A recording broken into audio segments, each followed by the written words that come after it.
Всем привет! Такая тема у меня получилась. Тренды, которые в ближайшие годы должны выстрелить. В своем первом докладе про создание бизнеса без инвестиций, развитие бизнеса и создание международного бизнеса, это было в другой секции, я говорила о голубом океане, о таком голубом океане, как простота. А в этот раз хотелось бы поговорить о тех конкретных областях, в которых, скорее всего, в ближайшее время будут самые яркие проекты, и из которых будут появляться новые Джобсы, Гейтсы и так далее. Ну, начну с такого, знаете, лирического отступления. Недавно учила у лукоморья Дуб Зеленый со своим сыном домашнее задание по Светлиту. И задалась вопросом, куда подевались Пушкины, Лермонтовы, Микеланджело, да Винчи? Что вообще происходит в мире? Почему величайшие имена в искусстве перестали появляться? Ответ, конечно, пришел сразу в голову. Понятно, что, знаете, как говорят, гениальный человек, он гениален абсолютно во всем. И ответ понятен, что если бы да Винчи или если бы Шевченко родился в середине прошлого века, скорее всего, он стал бы Джобсом или Гейтсом, самыми лучшими айтишниками. Есть эра, есть эпоха, и в эту эпоху талантливые люди, безусловно, реализовывают свой талант именно в той отрасли, в той области, в которой они больше всего востребованы. И вот тема, о которой ребята предложили мне сегодня поговорить, это наше видение как раз области, востребованной области, где люди, которые присутствуют сегодня в этом зале, будут реализовываться в ближайшие 3-5 лет. Выделили мы 3 такие области, о которых бы и хотели поговорить сегодня. Первое направление – это самообслуживание. Причем, конечно, здесь речь идет не только об интернет, здесь речь идет и об офлайне. Это вообще, мне кажется, та тенденция, которая в ближайшие годы очень сильно поменяет бизнес и то, как мы привыкли вообще выполнять какие-либо операции. Как вы думаете, как будет выглядеть контакт-центр в 2020? Какие есть идеи? Говорите громче, какие идеи? Пустой зал, мне подсказывают, пустой зал. Я тоже думаю, что в 2020 людей не будет. Я думаю, что в 2020 в контакт-центрах будут работать технологии. На самом деле уже сегодня на Западе во многих передовых компаниях очень простые диалоги с клиентами выполняют voice-боты. Вместо людей работают технологии, и нет смысла на самом деле использовать людей для выполнения каких-то совершенно простых операций. В центре Лондона, во всех супермаркетах самообслуживания, те, кто путешествует, хорошо это знают. Сегодня мы покупаем товары уже сами, пробивая товар на кассе и оплачивая кредитной карточкой. Не используется человеческий труд для простых, для рутинных операций. Есть такая у меня теория, но на самом деле многие об этом говорят, что лет через 5 туристических агентств в принципе на рынке не останется. Туристическая отрасль претерпевает сегодня вообще колоссальные изменения. Вопрос к вам. Можете поднять руки, кто сегодня заказывает путевки, заказывает номера в отелях, заказывает маршруты и через интернет? Спасибо. А поднимите, пожалуйста, руки, кто пользуется услугами туристических агентств.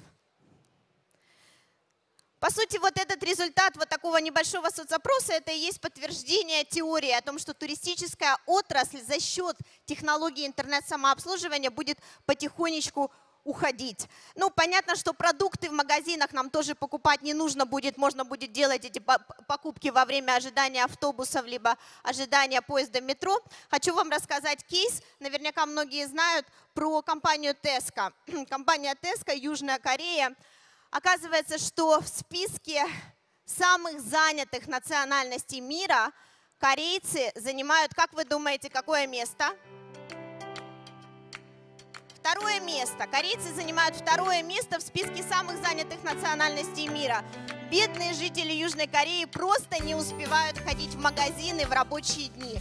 Единственное время для покупок – это выходные дни. Что придумала компания Tesco? Компания Tesco сказала, сегодня вы можете покупать свои продукты во время ожидания остановок метро с помощью QR-кода, с помощью вашего телефона. Вы наполняете корзину, и вечером вы возвращаетесь домой, и уже товар доставлен, и уже товар ожидает вас возле вашей двери.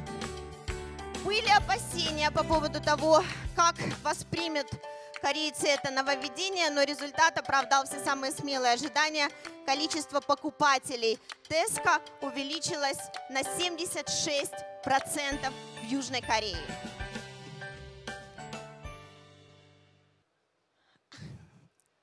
Второй огромный тренд – интернет вещей.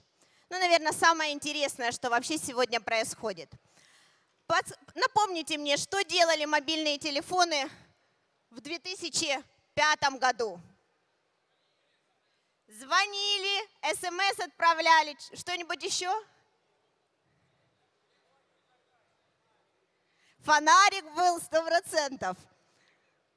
2013 год. Что сегодня?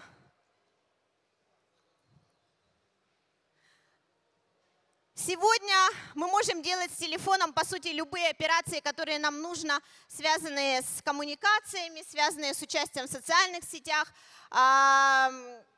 все, что нам необходимо. Самое интересное, что будет через 5 лет? Через 5 лет концепция «телефон плюс один». Мы ожидаем, что телефон станет нашим посредником между пользователем телефона и любым другим девайсом, который в принципе есть. И та картинка, это не совсем шутка, на самом деле сегодня уже есть бары, в которых бокал пива оснащен специальным сенсором, и просто официант видит, что пиво подходит уже к концу, и необходимо подойти к посетителю бара и обновить ему напиток в бокале. Так что на самом деле это уже существует сегодня.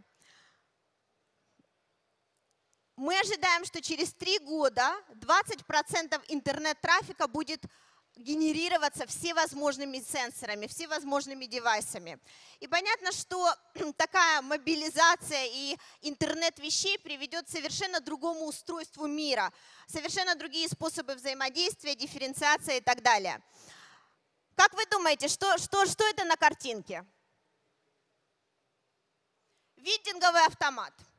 Друзья, единственное отличие этого вендингового автомата от тех автоматов, которые стоят вот тут вот в холле, состоит в том, что он определяет пол, возраст покупателя, он определяет расу покупателя, он определяет, какое сейчас время года, какая температура, и в зависимости от этого вендинговый аппарат сам предлагает покупателям тот или иной напиток в данный момент времени.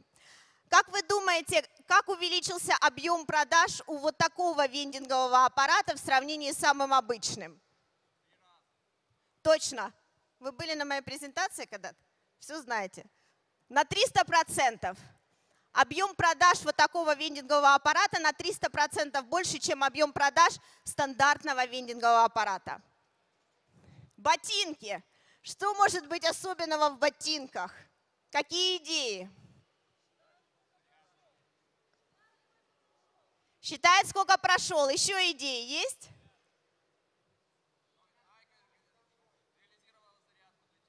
Зарядку для телефона? Это телефон в кармане? Вот такая подсказка. Навигация. Вы говорите ботинкам, куда вам нужно попасть, и ботинки сами вас туда отводят. GPS-навигатор, встроенный в ботинки. Вот такой вот интернет вещей. Это мой самый любимый тренд – геймификация, тренд номер 3.